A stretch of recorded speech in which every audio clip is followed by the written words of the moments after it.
Landa na may ating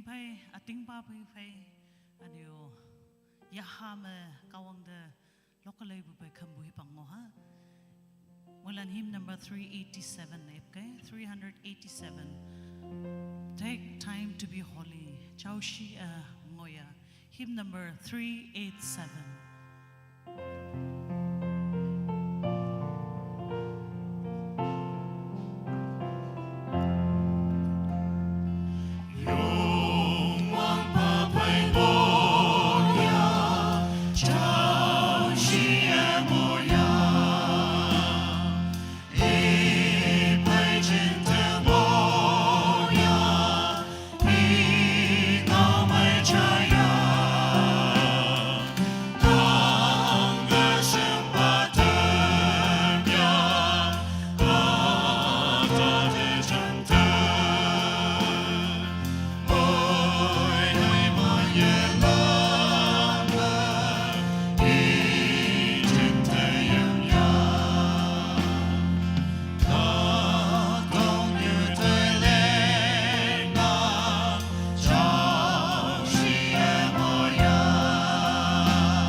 My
number copy tanit matan.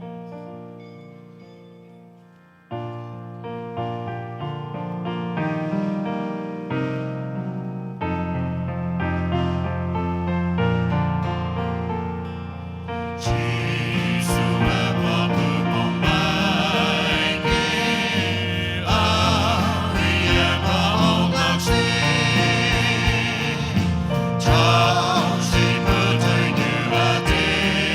không bỏ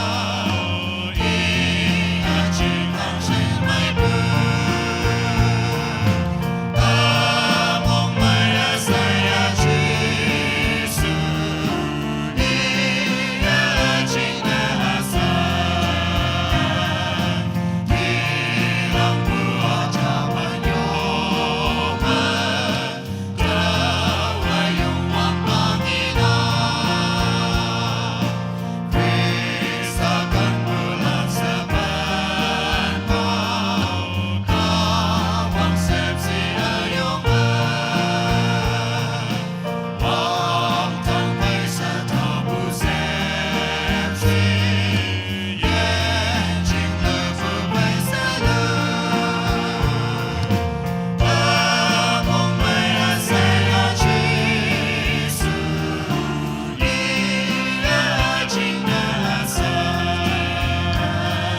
Bulan de nap mai tuma local ibu wibu worship team numan de mong maya bu atau awang na China tamnang cinta to ang sempa bu tinyi bu kunyo ba anyo nyom ba in charge yang asausan balan tuma ocean Christian Catalan kawang tayo ba kamlak China painang numan moilan kawang kumjing de anpo na yapu awang na to ngawlan China tamnang teman lam woilak chingne to lai cha ilak to lai iso yang pe me teman pe pajai ar wang po ex tikan apa yo pa wang lak chingne se saudan ake yo pa to China tamnang kawang ngawlai ake inang to lai hem khocha pan minit yongwan pate yi lo do chatlan essay ide yi lo do Katalan essay iye temande kan bua wong nang bufay ayang I ating paa agumyanang yongwan pade yi lo do atau kawang nganang sa teman lingachun tailak tu solili kawang tapanapai wong yuyup lakine so san pade yu patonang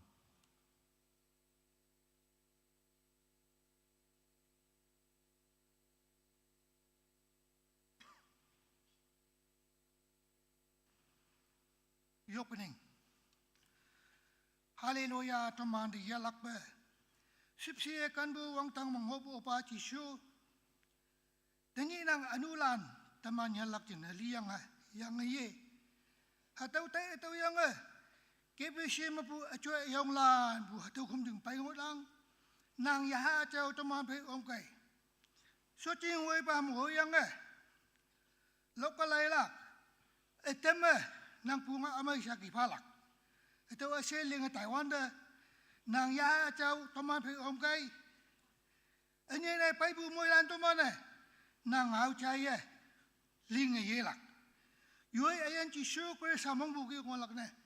Kum cing macai bu ngau. Pe dah tambah. Ling lak tu su esai. Yani ba cisu nang yaksar simat tamah. Nang mapu angan wong yo puai. Atau senap ko pa nang mongai. Amin. So san ba mong may anang kawang muy mansi sa tobu namnolap anyo taketin palan chine yupu wilak nyum pa in charge ite ibak panang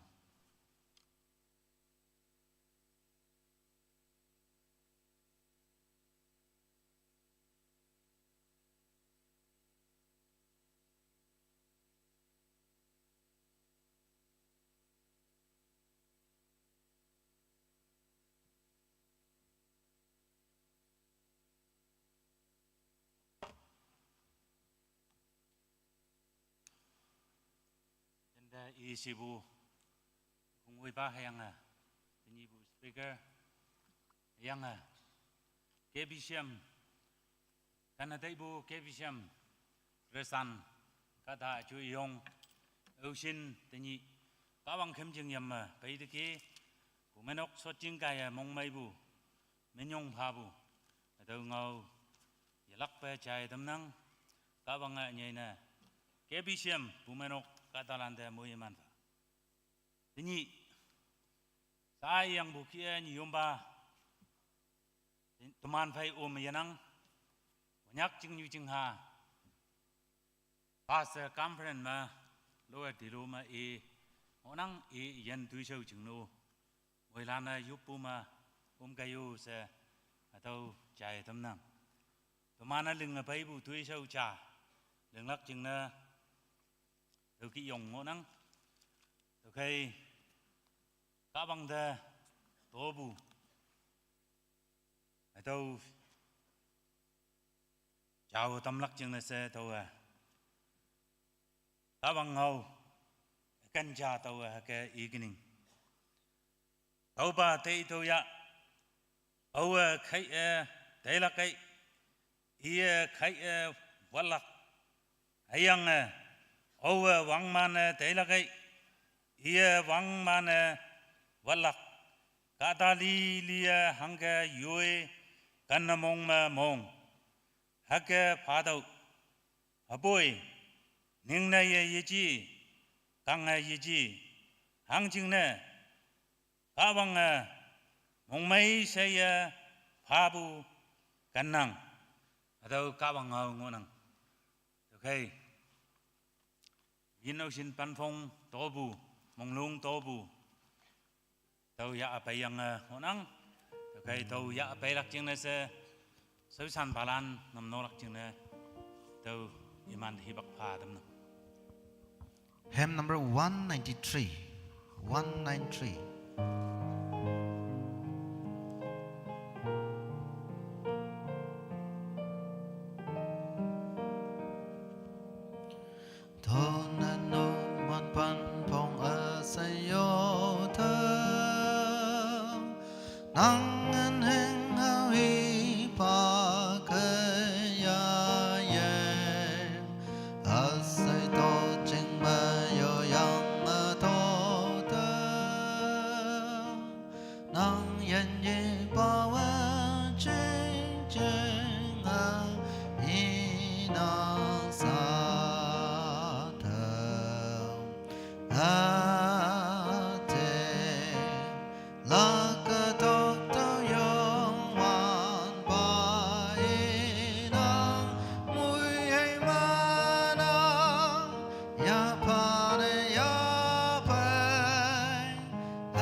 Atau siang yu ngen yu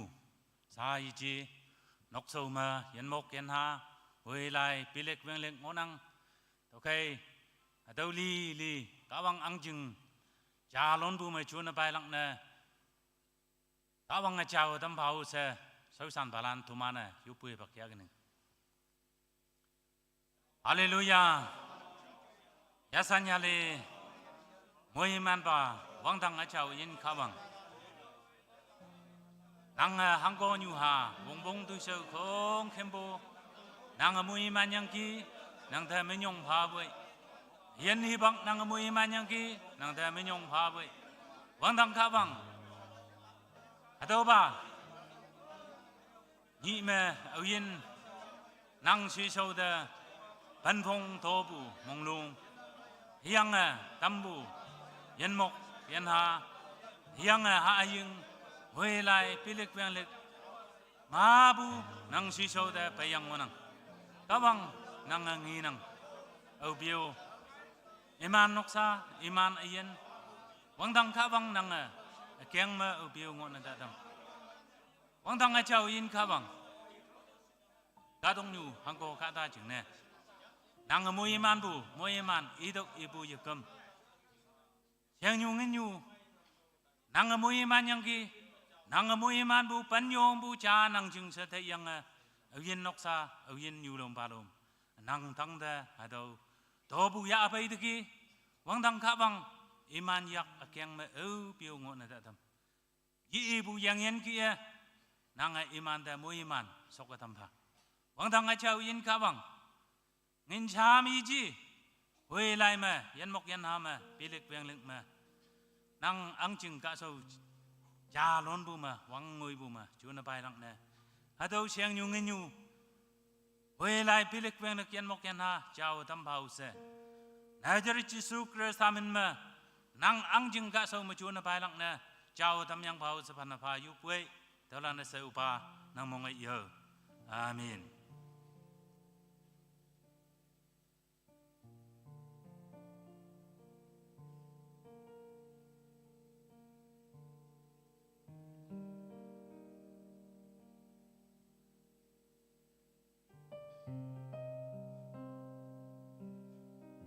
Ta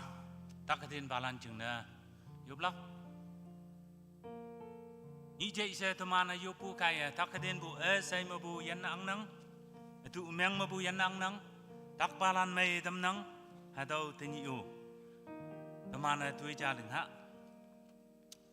tak balan mình đã chuồn lắc chuồn yub lắc chừng na district chập lên ba chơi nang thâu đã bay yang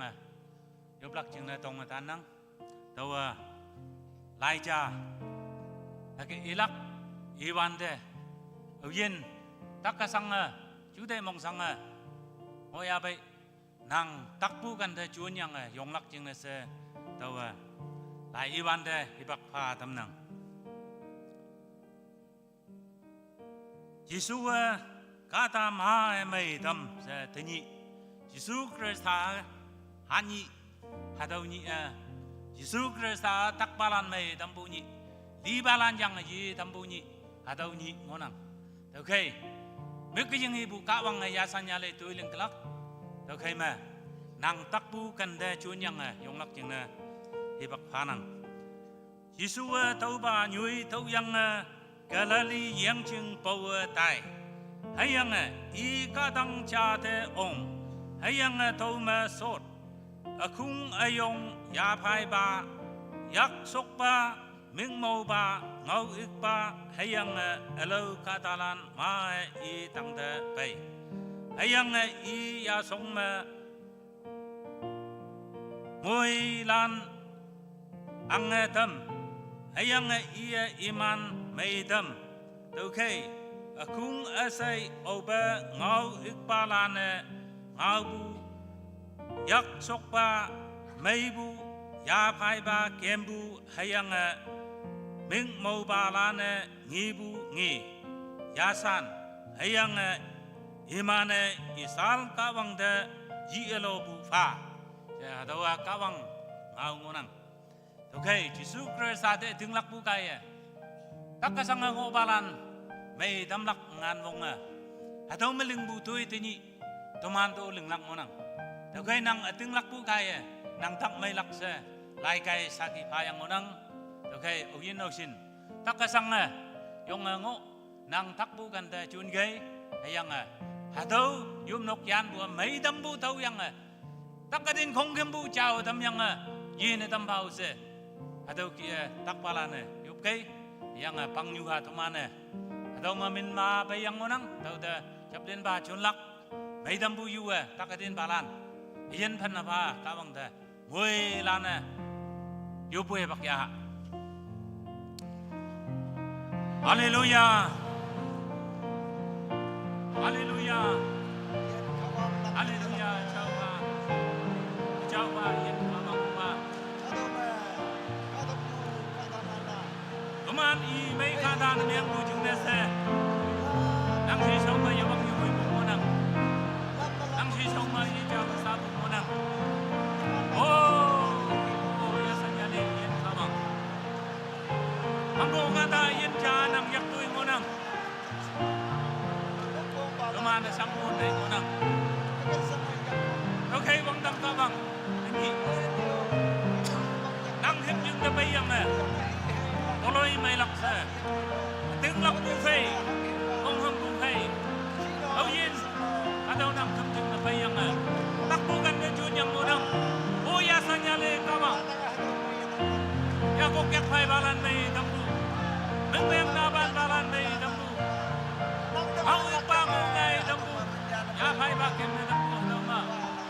hi paya mona Kawang Yungman nang ba? anda panang ke kama nang sepsi ayana nang hado mai dam bun me nang ma chabu mai Ini. wana kawang hado nang yasan yale Euyin ya takku kan de Sonya Sonya ngayong mo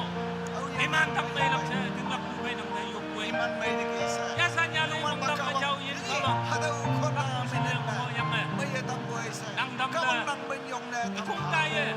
yang May nung yang kaya kawang Yuk ku kaya tak may lak Jadi sa hado mo tinglak ku yung mai nang Hado ma yung yang yang ang mo wala nang no yung man Min pa yang mo nang Iman dah hang Nang iman kan mabutuloy may hang isang singo Kakadin balandam na ba ye Nang machaw ya hangan mo nga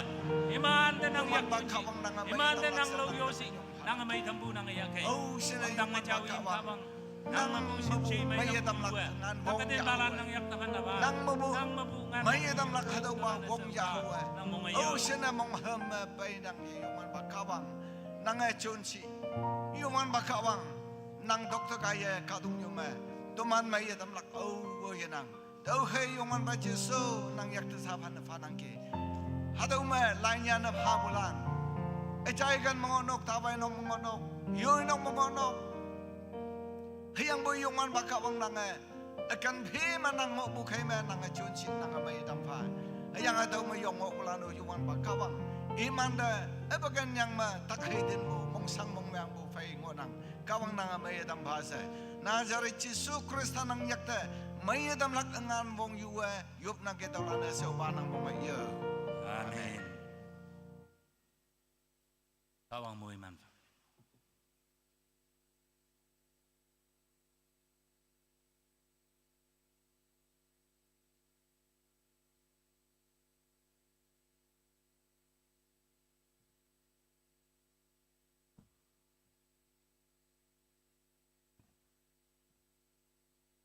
Tobu nam nobu takpalan ciniyo betembu sausan pada mong mayanang kawang muy mansi kawang ngau cailak yang atau sau teman yaha tematalak atau ayong wongpong tapi kunyo pa kunyo nyu lana kawang saki hangi Bible mapunyo nang atau teman jam se tau tai kema mulan mong tonglak ayang bui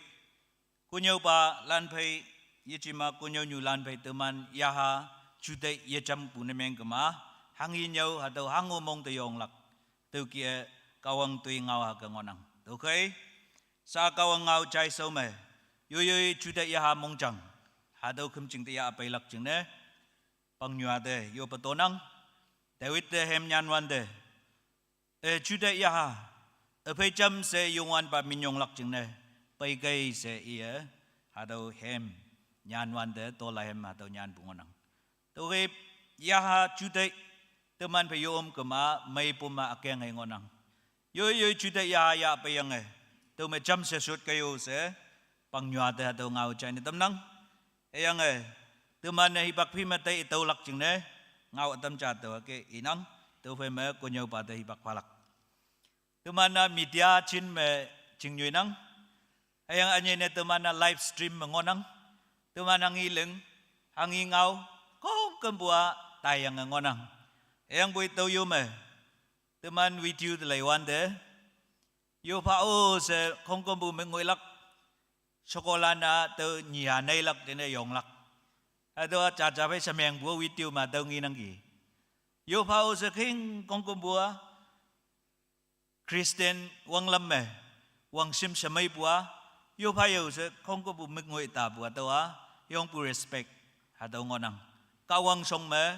to hango yangi nang chatai lai se mingoi pu sai na to ngonang yang boy yo pa o selak to asuk owong ato lamtok masud bulano yong yang yu nya nei lak naw sinaw ya lanu ake si bua asi ayaw yamai to ching ne to mana live stream ngonang cha yong kanting sut lak bongpong Anyo si bulan teman yung may singolak media lan na utom camera lim ngonang taulan ang pagkanyoy hau teman yeseng buhay chu kakawawa ichiba mengoy song yung si meng hau buna meng kema ni pa sa ngonang jatuh keme camera song masud bulan mulan kanting asud lak jine alert ngolak jine atau China tamnang tawai tinyi pa chingmay lam leng nyiao yenai lak jeng ngau inang yesi lak jeng inang anyo yo pa se tui tim lak jeng mi hem lok wan de pet bulan ya san lak nongonang kita teman konyak yom nok me teu kai nok ko teman teu bumu teu kalak cha anyo tui nan ha ko mu teu lak cha ta mam kai teu teman de moi man pa si yu pu hem ye lok teu pe nang tai bua moi man ye ya bi nang cha teu kai mi teman ki meng palan Baptist Christian wang lam me teman dia theology nyawan de doxology anyo atau tui tim na lok pu atau hem ni yong pu important se teman da ke nyaw nang teu lok wan de awiyo ya po ya tang lak jana kana lok pu sa cha India government ne teu ke kawang si so me doxology lok wan de anyo ya ne be teman tui tim hem lok pu atau cha cha pe seyong pu kawang si so de submit ne meng pu atau hem cha teu jing ne ating lak nang Tinyi mawang yang teu yu pa se tui tim ni yu ban de she teu sao yang ai lak jing ne moi lan kawang si so me kan ting suat kayo se yu pa to bu phai atau ngau chai ne tam nang ku nyau pa de i bak pha tam nang i pone ya pune teman moi lan cham se yong atan ha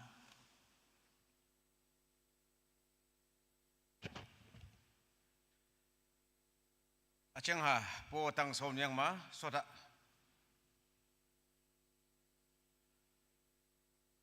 Wang sim phai e si ang bu man phai tani pu chongpa youth associate pastor hayanga niyumpa in charge wayanga chimbu KBCM Kristian Amailan kunyak pangcham ma pumanok ma yui de pha bu hipang makhak su sausan yanga kadong nyuma jele sausan te buta wang pengwe yanga lakang opo sausan yu sausan ba alanglan orden ministeran hayanga kunyak ayi yonglan hayanga yin kim oyonga supu kunyak kadan au sentani hadaw kawang khumching yam mapai otiki teman muilana hadaw hipak ayen mai muhiman bu awang na kawan mi yong pha yang teman muilana mungmai saya jenghau minisiken mong makawang ngau chaya solak jinangang kayo sa hadaw yalak panan pheng ngau i tamnang Hong ni pu hat nyui hatawa auna chen ma teman phai niyom pa wiyanga teman auna chen wan cho nyau nyu pumunok te home revan ta yang ki teman chenga security team yanga te wiyanga teman kata nyita hat ni matang ta yanga ngoyang ki te phai man niyom pa wiyanga council team atam hat ngam pa yanga teman hat nyu ya tungui sa tai tim yong mai ya hayanga teman sangsanga pumunok kenyinga tambukia teman ling lakhangingo atau khaksu ling tau yanga yang ki hayang pumanok munyi ta kawang muhiman kalaksa tinglak katenang teman phai pasenok sekon yuma angam i phai yin tai pu awang nang yang kita mana hayang teman i phai i om yang hem nyi malok yang ya sanya limaya atau hem lok yang phai ma tawat ching inga mai nang ki sui i mai sui atau ki lok nang hayang pui aphai chamba ong bukang selelana hayang nyau nyu puman muka talana pasenok soko angam nang i ingat jaki ngonang gisa hatau ki ma yemai buti iya poe mai buti iya poe no mane singlak hatau ki ma ai tau lok puya sa tau ki tai pu hayanga mong mai pungau hatau ki i tamnang kawang ngau ta tai sau ma angau ta cham bun moi lan cham sa kawang ngau cha hatau ki i hunang hayang hatau yu yu ma so janga lampulan ating lakpu ngau song apostol krit hatau cham sa tamana hatau kia i hunang hem lai ma pes na nyana jenang ta buta atau pes na i buyo khayang poi awang pa index pai so ma awang pa hem pai so ma wang tang yopu so mo nang hayang atam hem lai yingi bu jingna hatau screen ma hau yang onang to khaima teman sot yang teman ating lakpu yong jing hatau cha ma cham sa tu ki i hau sa atau i tamnang cha ni lim wang tang hayang katok lingpu pa okpu pa achau pa kawang te tau mengnang hayang i halum pa teman yongwan pa Jisu Krista te au hi a chào ya ha pum ye keng pa ngai wang ngoi pu nau ya miria pu Pontius Pilate phang ma sang pong tang pem ep li hayang mu i yim ching the yu ni lim i li pu ma pu yang ye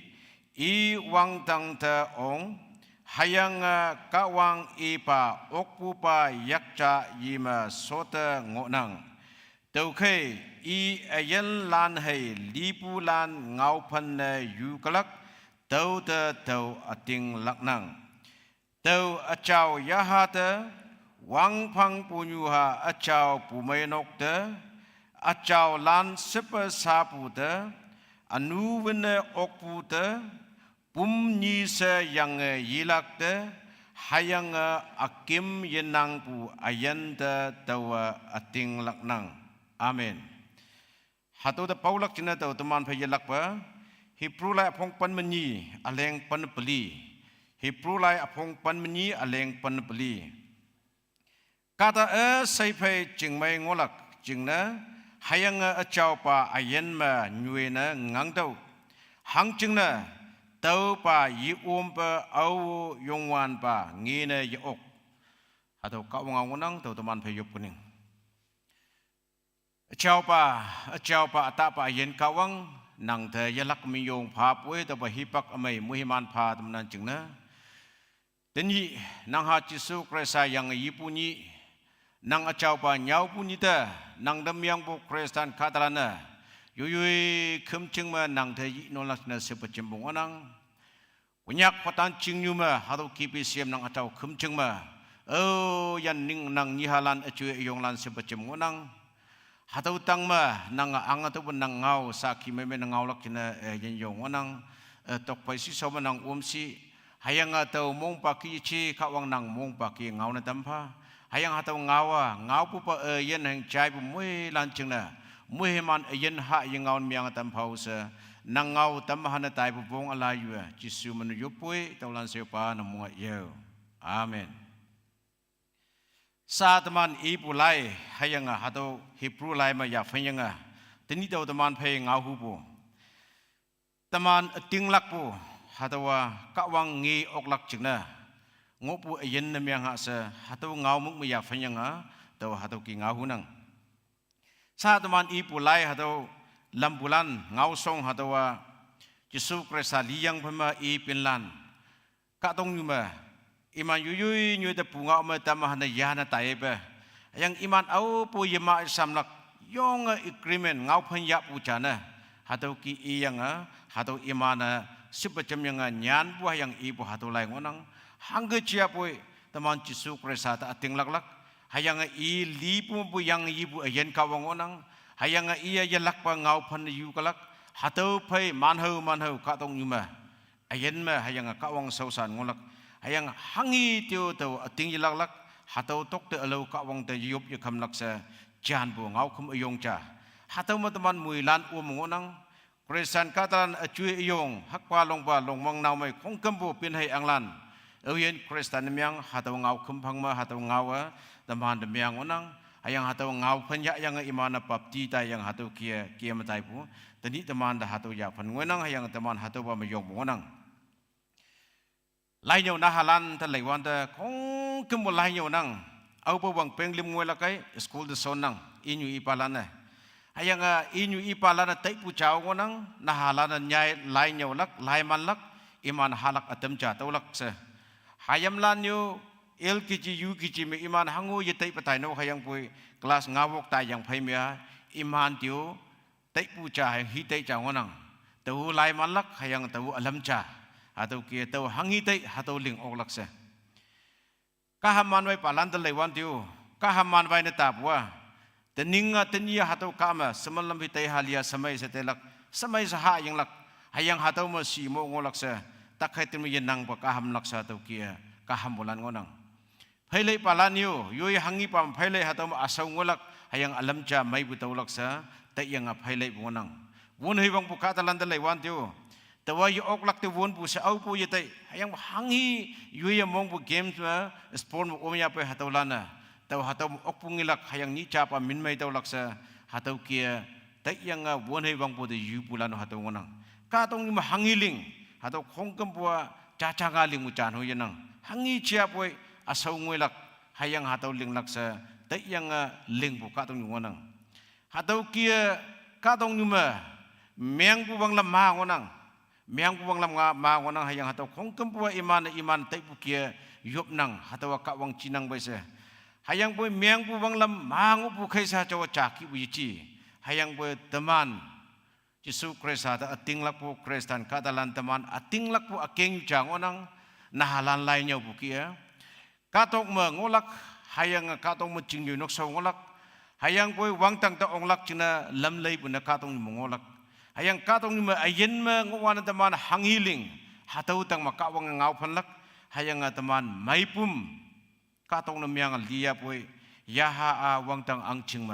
tului mai mengolak hayang ni cha tawa kawang ngilak sa teman ating lak pu akeng yu yong cengah hatau ngonang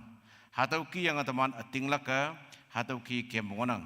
hayang katong ni sai pu ki myang pu bang lam ma ngo yang iman kawang te iman ling yob nang hayang pui hatau kawang lana au pu ating li chi katok wang tang ling pu pungau hayang katalan mai tamu pungau hayang lipu tang ma yang yipu pungau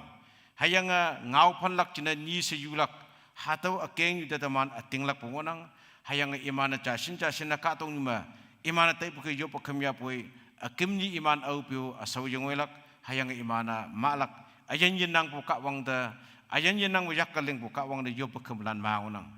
hayang be teman atinglak puwa ating pa ayan kawang katok wang dang lingbu hatau kawang da atinglak ka yop pu hatau ngonang tau kia yuyui pane se yop yanga yuyui pane sa ating lak yang au pa lila kai liyang phai ma yimyang palan phai chamma mulo wanda tai myang ma hayang alau yakkaling bu kawang de yop palan phai cham simu teman iman phai cham ngop myang ma teman ating lak kai yuyui na hado kawang da phanapha ating lak bua hangi pa ma yuyui ne myang lak tau chingna teman hado tai lak cha hado ngonang tau chingna sa pu kawang ngau lai ma leiwan da teman lak pu teman ating lak pu akeng yu yong ching hatau kia haunang hayang Hebrew lai sa atau ipo lai te lewanda hatau katong ni mongo yang ching mai hatau yenang pangon myang ma iya au pu kawang ngi bu yoklak hatau kawang ngilak cina katong ni teman seyong buat ling lak ngai te buta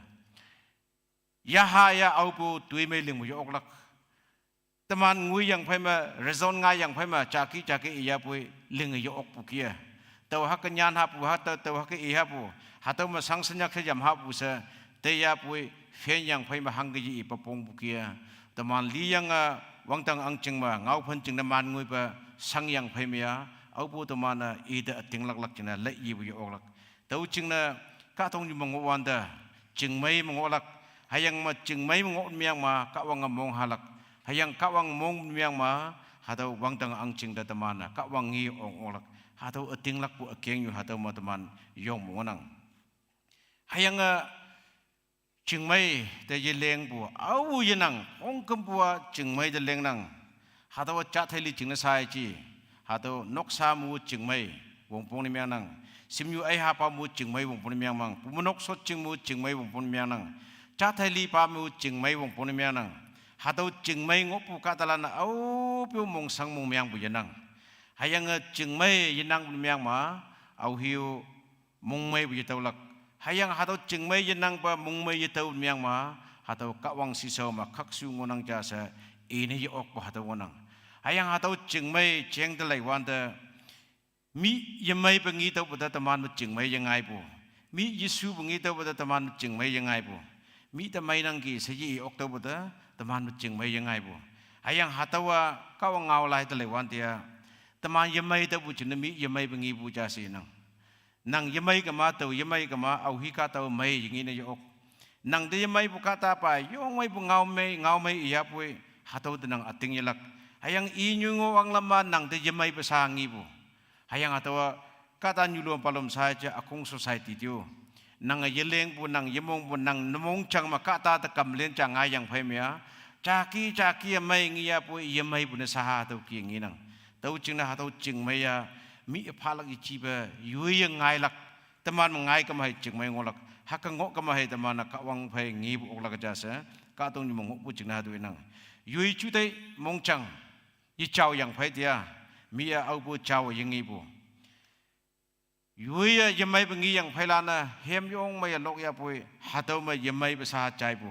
tau ki bu ka tong ni ma ching mai ya hu ya nang bu au ya nang hayang bu tau ching mai ya teman mong chang teman mai yi ma nang ma ya nang tau ta mi bu ching mai tau ok tau ching na ha tau ching mai ya nang ka ma ka wang ngi ni ok la ka ja sa ha tau I bu nang teman mui la na ka wang ngi lak hayang ka wang song da pai lak sa ting lang na hayang pui ka tong ni ma ching mai bi ya nang bu ni yang ma nang ka wang ngi la ka ja sa ha tau ki bu nang mi ya I bu ngau cha cha yang ki nuclear bomb ling bu ha tau ka ta cha ta ka ta tam tong yang a ha tau ling so yang phai ma hama ha tau nuclear bomb yi phup pa mis ni yang lak chango ya si wan ta ai ngo la ka cha ngo nang bu hang ge si to bu ta ka tong ni ma ching mai ngo ka ma ha tau nuclear yi phup lak hayang pui ching mai yin nang ka ma phup lak tau ching na ha tau nuclear yi phup pa mis ni yang lak ka ching mai ngo ka ma he si bu ha tau ngo nang tau ching na teman mong chang teman ya ha ma ching mai ngo yang a he ka wang ta ka ta phai ngo ni yang ma akim ni ka wang ngi ok la ka ja si bu ha tau ngau ni bu nang to lai hem ta lim hem nit lim da lai wan da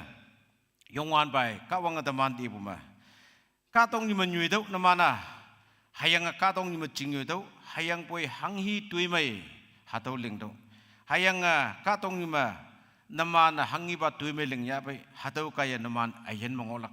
tau ching na ka tong ni mongo tau ka wang da ting lak tau ka wang ti si tau hayang hang hi pa nang ling bu hang hi pa tui ja bu ha tau tui mai pa na ling tau haki ibu ni miang ma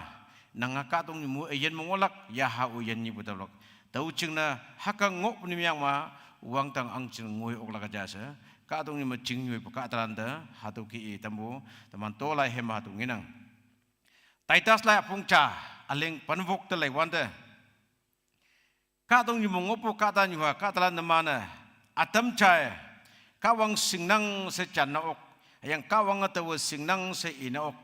hayang pui iman tui sau kaya iya ka wang I sing se chan nang ha tau ki nginang teman khong kam bo ka wang sing nang ka wang wang tang mo nang se sing nang ka wang ngo nang se sing ta ba teman mui la na yop nang hayang nyam nang I sinang hayang pui teman tling bu tui sau teman ta ngau po ha tau kaya nang ka wang I sing po ha tau menginang jasa yup nong ma khum ching ma yup pa khum wan da yong ka wang sa teman ba haula ki teman mui la na ha tau ki yup pa khum nang hayang pui nang matai bu chu tai hayang teman ling bu tui sau ka ta ya sa hau tambu ka ta tambung miang tambu ka ta la na Yesu ba sa lai bu ha tau nang ling bu tui sau nyung wang lam hayang nang nyung wang lam kaya nang ka wang I sing pa na ling nang chuma hayang nang ka wang sing nang sa ka wang nga sing nang sa iya pui nang tui sau nang ling bu kaya ka wang nang yi sing sa nang tui sau kaya hau tam nang jasa ha tu ki teman I bu nang ka tong ni ma teman ngo ta bu da seman lampia su bu ne sa yop chang yop pa ling chang ling ling ta bu da hayang yuya au Yesu se jite yuya mai nang ki se ling nang hayang pui ka ta la na teman ta chas ne miang wan da ha ta wa iya ha ta nang a se I wan da ha tu kaya teman yen ka wang phai ye hau ok la ka tau mangai biang sa ha tu ka taitas lai de lai wan da ha tu ki ngi onang to la hem ta hem peli aleng nga lim pu nga tang ngui sa lai wan tiu ha tu ma yong wan pa ka tang ta ong lak china au hi ma wong onang ge hayang I khum ching se chao bo da ngui ok lak china au hi wong onang ge chao onang sa e ok lak mui la na ngau ok lak mui la na ka wang tang da ong lak sa mui lan tai lak hayang pui au hi yak ma mak yenang ha tau lan hai ong ok lak sa ha tau ki inang wang tang da ong lak china mui la na ong hu tai lak ka wang ngi hu mui lan tai lak hayang pui ka wang ngi lak china hayang wang tang da ong lak china ya I ma hangu mak yenang bu I yak ma hangu mak yenang bu ha tau hai wang tang da ong lak hayang ha tau I a chau kham jeng da bai ok lak sa au hi ma mong chang chau si ngo hayang au hi ta lai yi hayang au hiya hangi ba chia pui Yesu bejeling lepelo bejenang hatau kata lande ibu ngonang mak jenang bulan se hangu mak jenang bulan hatau hei ong okla jase hatau kia tolai hem dalai wanda hatau pala menginang tau cingna teman ating lak bu hayang teman kembu teman yong cinga katong nyuma ating lak yang solak pani ci hayang pui siong ayen cenlau sangsau ngolak cina hayang kawang opu muhiman tau ayen ma wang tang angcem ngolak cina teman kembu lam nyuma teni teman ngonang tau cingna hatau tu ngolak cina hangi palam ma teman secau songolak hangi palam ma teman mak jenang mengolak hatau pa teman ling yelak te yelak cina hatau i temnang tau cingna Matthew lai ma Jesua e Finlanda awang na ngau pu hatau ngau song ma hatau ki ibonang Matthew lai apong nga aleng tat ma mung chang chau si ngopalan hatau lana cinda mong mailak hang cina imana ka wang katalan miang dapat mung chang chau ngo kamahe mung mai ngai oklak hayang mung chang chau ngo yang au pa mung mai ngolak ai hatau lana ka wang kata ngolak hayang imana ngi oklak ka wanga hayang imana wang tang te ongpu oklak ka tong ni mong ngo yang naman mung chang yichau punim yang ma hangi tu chia poi hangi mo ka wang si soma sunang cha si yelak tau chengna naman mong mai ngolak chenia naman mong chang chau si ngoto hayang naman mong chang chau si ngoyang mong mai ngot miang ma hatau landi ibu yang ka wang katalan se hayang imana ka wang ngi oklak hayang wang tang oklak tau kema naman hakangoya se Matthew lai ma teman mui landa hatau ki bonang teman mong chang chau ngot miang ma mi te pok pu yenang lak mi te miktak au hing pu yenang lak hayang mi te ling bahaya se te isa buta hatau ka wang cina tui mai ling miang lak mi te alam cha sipsi hau bahaya se ling si buta hatau ka wang mong pu tui cha miang lak ka tong nyuma teman cha cha te jam te phong pu ling ka tong ngonang hatau Kristen lan teman wang lam jang onang hayang hatau ling bulan te ya bulan hayang bulan pha bulan yong mong mai hayang sunang kisredang hayang katalan mong mai bu halan ma so bahaya se jetailak hayang ba tawa ka wang mong mai bu hayang ka wang mong bu tuiling bu hatau ngonang tau cingna naman mong chang ba he chau singot miang ma naman ka wang katalan miang lak hayang naman cing mai ma hatau ngai lak jasa hatau ki ibonang koren lai de lewanda awang ba koren la phongbok aleng tu he pandal lewanda naman ma yichau yisapu atam cha ngoyang phai dia hangki bu tingmo naman wang tang angching mulai bu yoklak hatau wang tang angching mulai bu se iwanda teman akemni ka wang angching ma ka wang bai haulak ti bonang tau chingna naman nyuingok wang lam naman chutai ma naman lingku ma yichau yisapu ngo kap yang phai mia hatau kaya hangki yang wang tang to ong hua yang hangki yang ka wang bai hawa naman hakatailak tau chen namana chasin te ya pui hatau namana wang tang angching mut leibu yok la ka jasa hatau ki koren lai ma hatau ki chau si ngonang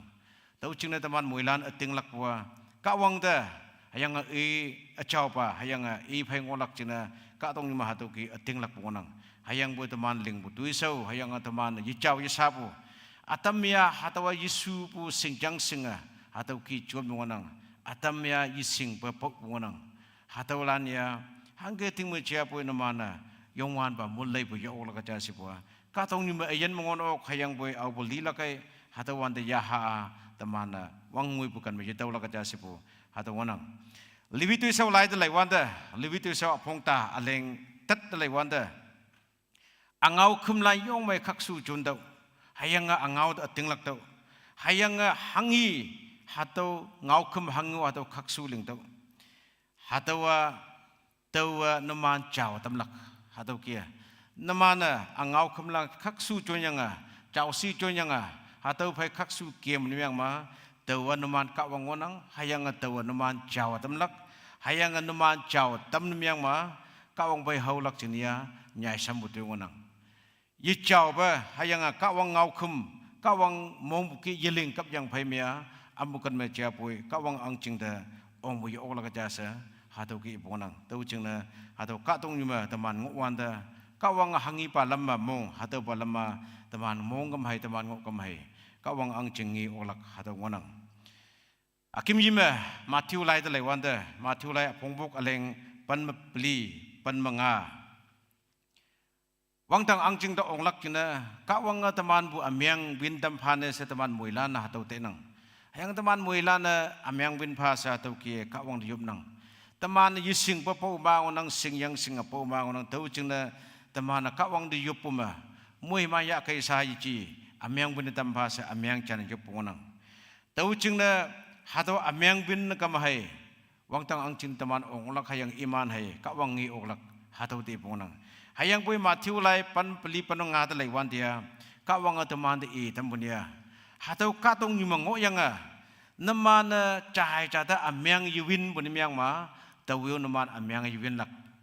nang kata cata amyang bin ok myang ma nang amyang ka wang bin ok lak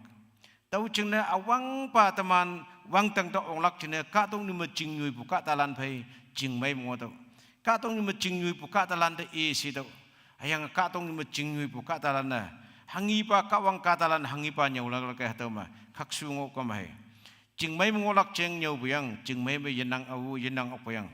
amyang min laka teman muilana Kristen katalan teman ma amyang min laka cutai ma hanyang onang amyang min laksa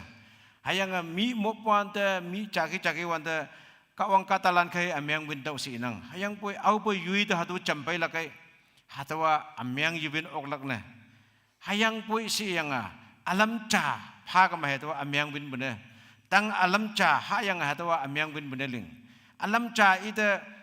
yo ok puna alam cha ling tam yang hai ha to amyang bin bune se ha to ki ibun myang ma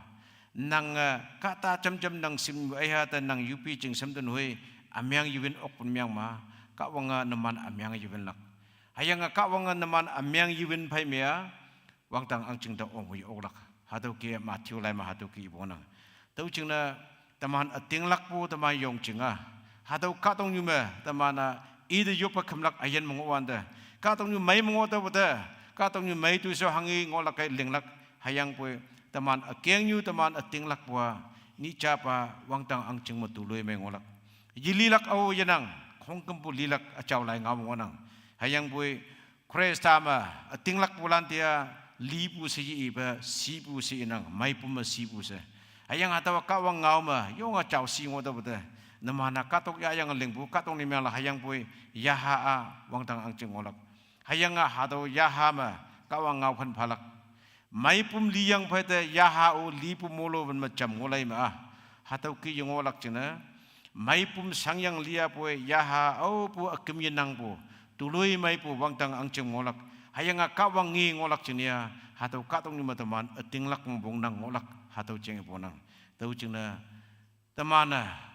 cahaya cada amyang bin ok myang ma cahaya cabai cing mai ling ok myang ma kawang teman yom ma hayang teman ni capa kawang ilak tau cingna Kristen teman ating lak pu yong cing hatau akeng yu wangtang ang cing da onglak kawang ilak se ating lak pu kai katong ni mong oyang temana kawang mong bulam ma khaksu bulam ating lak ka mong chong ngolak cingna muilan ngang hau sa atau kau ngau kai nan piang tamnang cabalan asai te kau mimasi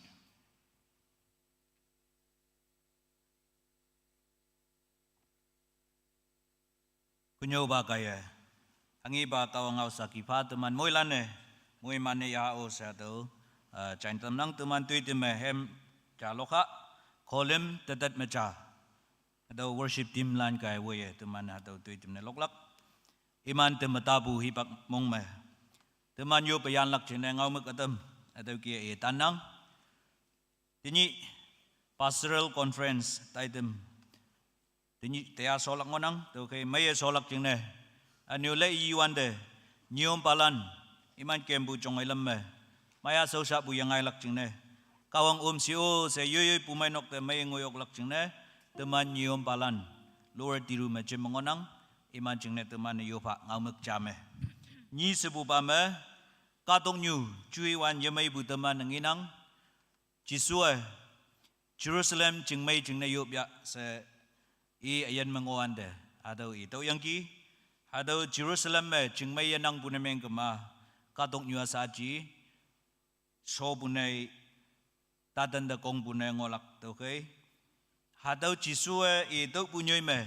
wihok pu teman sa atau wihok ngawing China to kai Jerusalem cingmai cingne teman yopa yang Christian land akan pi me sang na tambu persecution teman China ada Hong Kong bu jing na teman tai tawa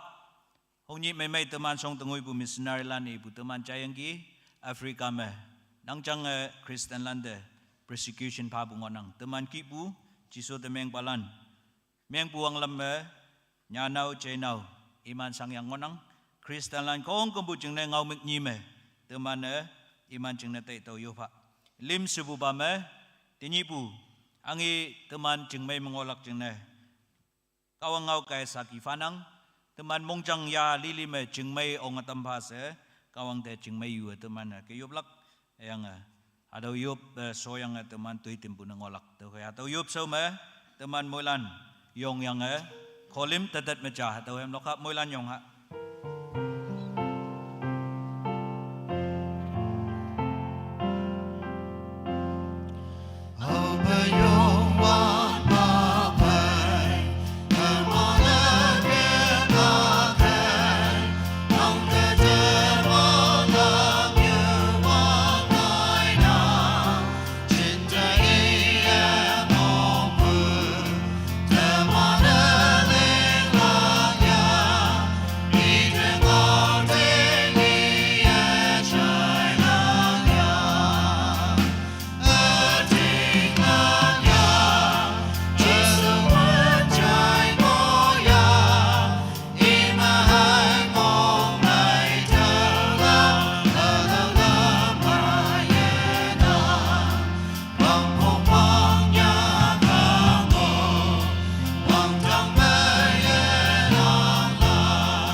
Amiibu ngaumek lanya yang teman jam seyupa tu isoha yupa. Tu manda kan boyen kawang nang yayang sepsi cina upa nang ke minyong fanang ado katong nyuma ang ingay lakay ong kambo itesame nung ba ado kiyang olak sa nang tumanda nyaw daw yang ki daw lilia sa itumanda tatangay ang ipay nang daw cina nung ba tinyi katong nyo cingmay ayang Jerusalem cingmay cingna tumanda yupuay kawang nang yayang sepsi kaya Wiyok sip chulilia say lakatam yang cingmay pay lak cingna upa nang katamong changde cingmay juday hanatam si ayang anong uba kawang ang sina Christian lan tay tuy tay lang bu katong nyu akan pi me atau persecution ngau lan chai nang upa nang temeng bu katalan katong nyu forces imanda kang yaboy ding lak pu mabu yani yatai lak chengne chen de kawang nang wong nang iman chudaya mong yong pu pai ne tamsi ding lak pu ma mong chong ayong lak ding lak pu yapan mabu lay ay lak ayang upa ding lak pu ma wong nang nang pai so sa no mengku ang lamangolak Christian lan mong chang se ma daw nang ting lakpu ting ba angan wong kawang nang pa tamsi ay anong po ba kawang nyum palan Lord tiru ma chimyang ngonang ya kembatay dem soyang iman yan lang ngonang to kay nang sipsi kaya nyum palan iyan to so kong kambo nang pauya we pe upa Yesu ya may pungalan China tatam yoy tau pu yoy pu may nokte mong may say lay yok lak ching ne kawang na samu sautan de iman kem lak chong lam karien chin chuewan kong kambo upa nang lam epatansi ayang nang samay se tuman yoy pu may noktang te nyum palan an may ong lak ching ne kawang nang lamoy pa ini nang sausan ba kaya ang iba nang mapu ching may ngaulan tuman de padigi yoy mong chang chu de ya ma chen de ado ching mai ngau lan ya ching mai ya yang moy man pe yan lak ching ne nang katalan tu man se de nang moy man tampa ado moy man ya yang sa yoy nok de le yining yalak pa nang sipsi kaya tu man de pau pa ni sa do ba nang kem ching de mani chaki pu nang sipsi kaya yom pa se